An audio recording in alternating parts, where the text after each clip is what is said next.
Күн сайын әлемде 10 мыңдаған адам із-түзсіз жоғалады. Оның себептері әртүрлі болуы мүмкін. Кейбіреулер байқаусызда мерт болса, басқаларын қылмыс жасап ұрлап кетеді. Ал бүгінгі видеодағы кейіпкеріміз 3 рет жоғалып, қайта табылады. Бірақ табылғаннан соң, оның есінде ештеңе жоқ болып шығады. Барлықтарыңызға сәлем. Видеомыз басталмастан бұрын бізді қолдау мақсатында лайк басып арнаға тіркеліп кетіңіздер. Ендеше сіздермен бірге QR-фа ұжымы бүгін біз Ханна Эббтің жұмбақ жоғалуын қысқаша баяндап береміз.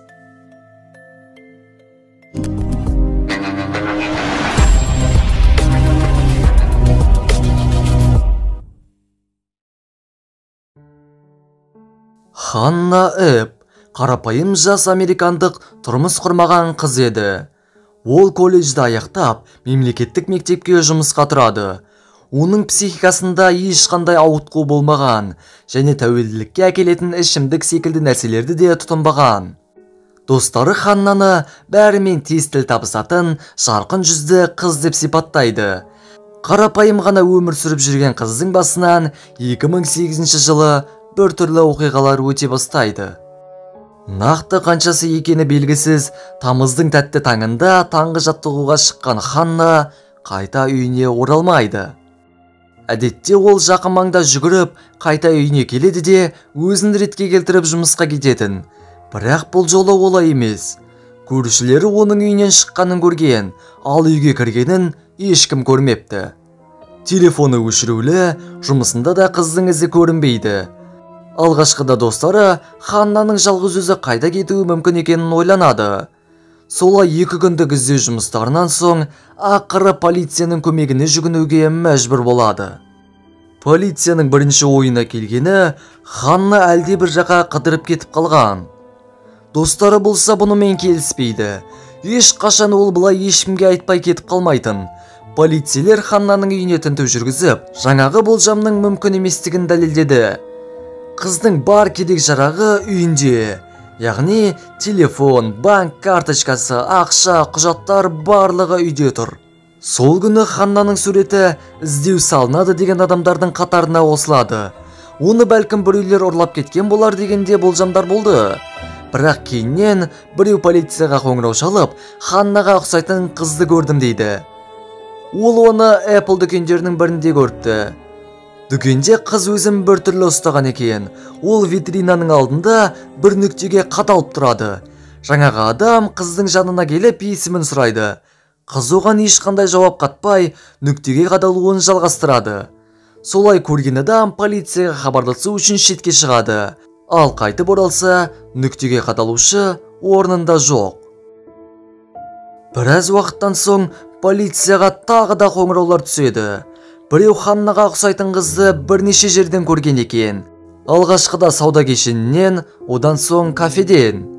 Қыз қаланың әр жерінен пайда болып, өзін біртүрлі ұстауды жалғастырады. Полиция куәгерлер айтқан барлық жерлерге барып шығады. Бірақ жеткеннен соң Ханна ол жерлерден кетіп қалған. Осылай қыркүйектің ортасына дейін жалғасады. 2008 жылдың 16 қыркүйегінде бостандық мүсінінің жанында жұмыс жасайтын 2 азамат судың бетінде қалқып жүрген қыздың денесін байқайды. Алғашқыда олар оны өліп қалған шығар деп ойлайды.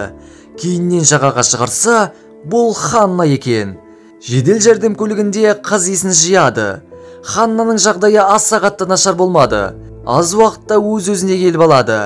Бірақ оның есінде ештеңе жоқ. Бар білгені таңертең жүгіруге шығып, жедел жәрдем көлігінде оянуы. Сонда бір айдай қаланың ішінде жүргенінің бәрі есінде емес. Ханнаға оны қайдан көргенін айтып көреді. Бірақ бұл еш көмектеспеді. Ауруханаға анасы келіп, болған жағдайда есіне түсіруге тырысады. Десек те бұл да көмегін тигізбеді.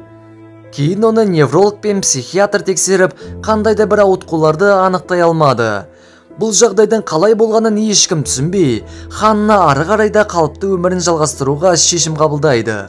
Бірақ оның жоғалғаны жайлы хабар бүкіл Нью-Йоркқа тарап кеткендіктен, ол Мэриланд штатына көшіп кетеді. Сол жақтан оған мектептен жұмыс табыла қояды. Сондықтан да оның өмір салты бұлай қатты өзгере қоймады. Арадан 5 жыл өтеді. Бәрі жақсы секілді, бірақ жоқ. Ханна қарапайым күндердің бірінде тағы жоғалып кетеді. Бірнеше күннен соң үйге қыздың анасы келеді. Үйде болса ешкім жоқ. Бұл жолы Ханна телефон мен әмиянын өзімен алып кеткен екен. Бірнеше күннен соң полиция ол заттарды саябақтан тауып алады. Ханнаның үйі саябақтан әлде қайда алыс орналасқан. 2 күннен соң Ханнаның өзі де табылады. Бұл жолы ол үйіне өз аяғымен келіпті.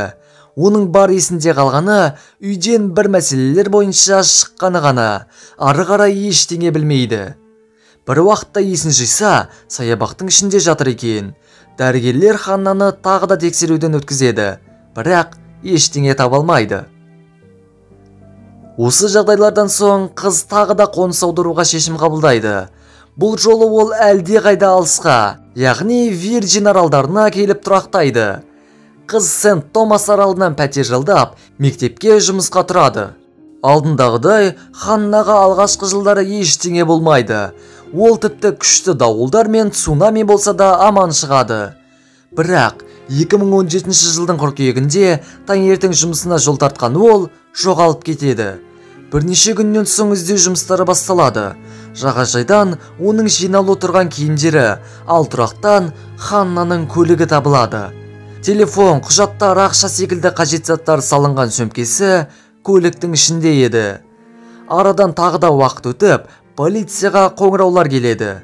Хабарласқан адамдар Ханнаны көріпті. Бірақ бұл жолы оны табуы мүмкін болмады.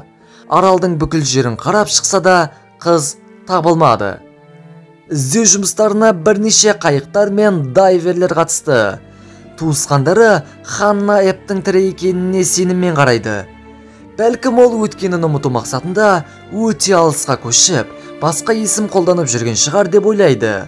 Ал детективтердің ойынша, қыз суға батып кеткен. Осылайша видеомыз аяқталды. Ханна Эпқа не болуы мүмкін? Пікір алаңына ойларыңызбен бөлісіп кетіңіздер. Және лайк пен арнамызға тіркелу арқылы ұжымды қолдауға болады. Бізде болса осы. Ендеше, сіздермен бірге болған және әрдайым бірге болатын Q-Bar ұжымы келесі видеоларда кездескенше.